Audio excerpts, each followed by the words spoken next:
Josh Methner went from runner-up to champion. He did not have a bad couple of weeks.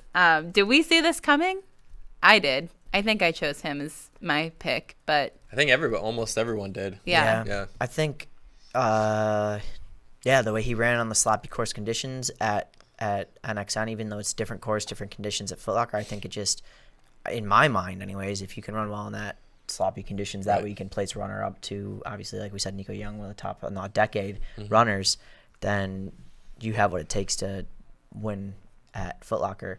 But I don't think it was 100% a given that he wins, because I think we have seen in the past, a guy like Reed Brown who took I think 5th or 6th, maybe 7th his senior year at NXN and then went on to win Foot Locker. Right. Again, that was a pretty solidly packed group of guys.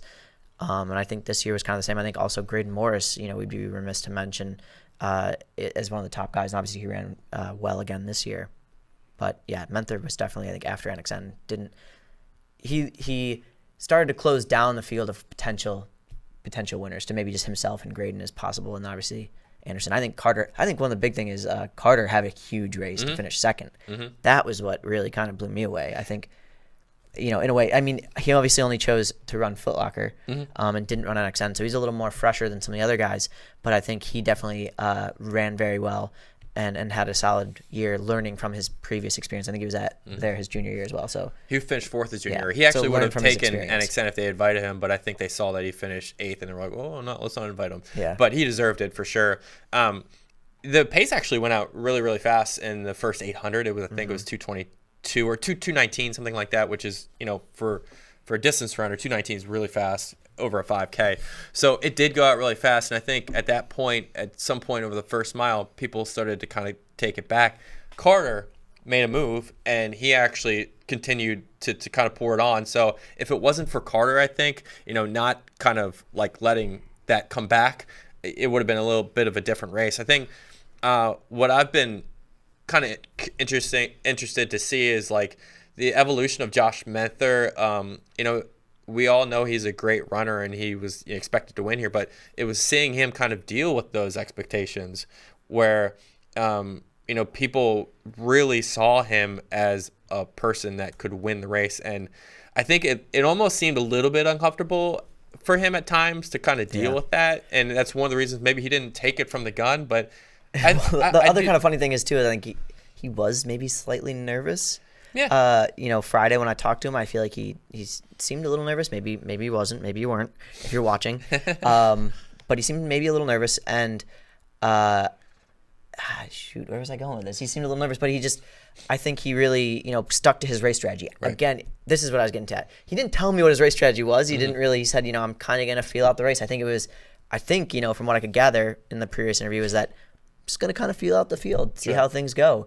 And that's kind of what he did. I'm sure he maybe had something a little more structured than that, but he wouldn't tell me more than that on Friday before the race. He absolutely did, though. He absolutely did. After they came down that first downhill. But what I'm saying is, he wouldn't tell me the day before. So, watching that.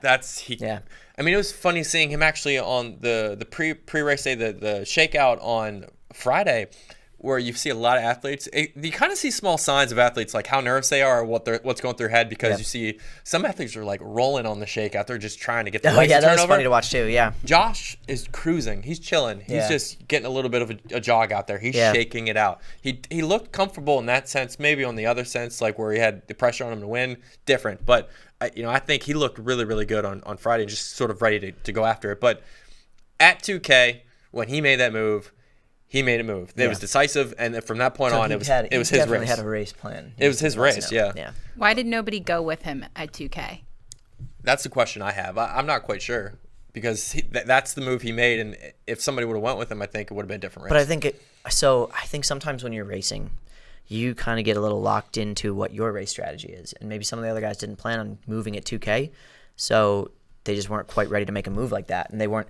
And sometimes, again, you get locked into, okay, you're kind of worried about where you are. You're looking around to see, okay, is anybody else going? No, Josh is going, but nobody else is going. So maybe let's buy a little bit of time. And, at 2K, you're just about to go up the hill or coming down the hill? Down. Yeah. So you're still in an interesting spot. And, I think we've seen moves made before. I think you mentioned, Reed Brown kind of went on the downhill. But it just depends. And maybe, some guys did try to make the move with him, and they just didn't have it in the tank. It just wasn't their day. You know, Josh had it in the tank. It was his day, and he could go. So there's a different number of reasons why I feel like maybe, you know, somebody wouldn't make the move with him. I don't think it was I definitely don't think it was well, see you later, Josh. So you can have this one today. Like, I don't think it was that much of a thing. I think but there can be like consciously though. You do see him going, and you say to yourself, like, is it too early? That's what I mean. You get lost in the field a little bit continue. as you're kind of gauging your mind, and sometimes like after you think through the process of like, oh man, I definitely should have made a move. He's already gone. He made that move. Exactly. That's the moment where his move is the decisive one that wins him a race. Yeah. Whereas, you know, somebody else, if they had done the same thing, maybe their race changes a little bit. Otherwise, they're just running for second at that point, right? Yeah, but I don't think it was like a purposeful running for second is what I'm trying to say. Is like nobody made this choice. Like, I don't think it was like a 100% like, yeah, I'm just going to be in this for second. It was like oh crap, I'm going to go with him. Oh wait, I can't. My legs just aren't going. Right. Like, you know what I mean? Like nobody's like, I'm just going to let him go in my mind. But I think it was definitely a decisive move that's where he was able to take the win. Yeah. I really would have wondered if he would have won if somebody like at least tried to keep up with him, maybe through like 3.5K, just because once he had the lead, he kind of looked like he was cruising. And then once he just like so effortlessly started picking it up again. I think that's what hurt though too. I think he could have broken 15 on this course because no one really nobody challenged him. He looked like he was just like knew he had it in the bag. To be honest, they're screaming over the PA, which is kind of funny. They're like, "Oh man, you can kind of just shut it down now." I'm pretty sure I heard that. Like, I've heard the announcers going, "Yeah, you can shut it down." Nobody's going with him. Like, nobody's making a move. Like, nobody's like attacking. Like, you know, it wasn't the girls' days where we saw, you know, Sophia and Marley duking it out back and forth. Like, it was just like, you know, you said, it was just such a decisive move that I don't think other people were ready to cover at that moment. Mm-hmm. That it just kind of happened, and the rest of the field was like, oh, they got kind of caught watching in a way. Yeah. It is the best way to put it, I guess. You know, they got caught watching, and Josh made his move when he needed to. But yeah, I'm pretty sure I heard over the loudspeaker, like, he can just jog it in now if he wants. It looks like it's a huge gap. Like, that's seriously what I thought I heard. Like, I'm pretty sure I heard. I'll have to rewatch it again, but I'm pretty sure I heard him saying that.